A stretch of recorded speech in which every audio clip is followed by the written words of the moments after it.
When the Roman Empire collapsed, it left behind a massive void in the center of the Mediterranean. Into that power vacuum stepped the Lombards, a Germanic tribe who swept into the Italian Peninsula in the year 568. The Lombards couldn't hold the center. The region fractured into 30 independent duchies, a map of disconnected shards. By the 12th century, the Pope and Emperor weaponized this fragmentation, turning local feuds into a massive proxy war for total control. These factions were the Guelphs and the Ghibellines. They didn't just fight at the borders, they tore cities apart from the inside, with neighbors clashing in the streets over which distant authority should hold the keys to their gates. The cost of this civil strife was absolute. If your faction lost, your property was confiscated and your family was expelled. This environment of constant exile claimed even the era's most prominent figures, including the poet Dante Alighieri. In a landscape where military authority was always shifting and no one could hold territory through brute force, the strategy for survival had to change. Power had to pivot away from land conquest and toward the accumulation of capital. Venice chose to survive by turning its back on the mainland entirely. While the Guelphs and Ghibellines bled each other dry in the hills, the Venetians focused exclusively on a maritime commercial empire. The engine of the empire was the arsenal. It was the first production-line shipyard in history, a massive, walled complex where thousands of workers could assemble a ship in stages with industrial precision.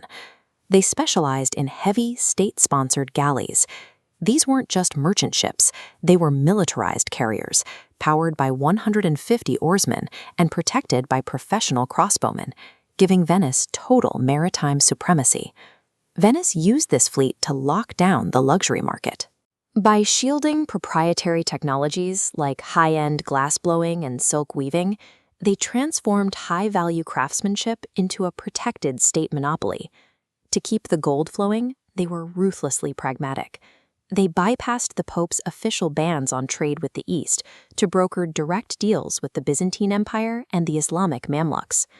Venice achieved wealth that no army could touch by realizing that in a fractured world, power comes from mastering logistics and supply chains, not territory.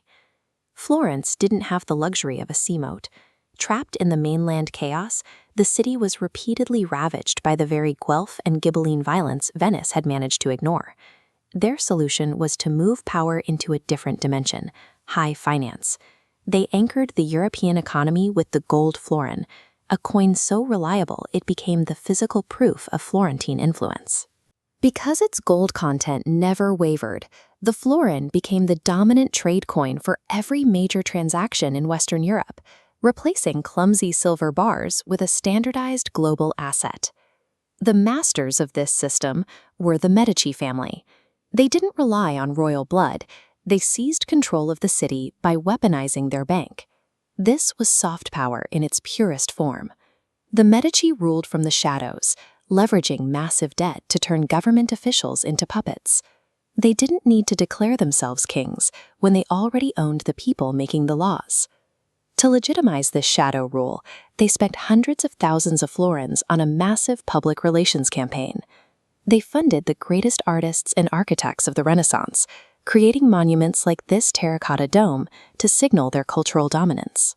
Florence proved that even in a war zone, you can wield ultimate control through the manipulation of international banking and prestige, all without a standing army. Eventually, the old world caught up. Trade routes moved to the Atlantic, and the Medici family was eventually formalized as a monarchy, marking the moment where banking power finally merged with traditional aristocratic rule.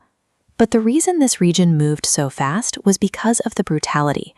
The total fragmentation of Italy functioned as a crucible, forcing cities into a state of hyper-competition for survival.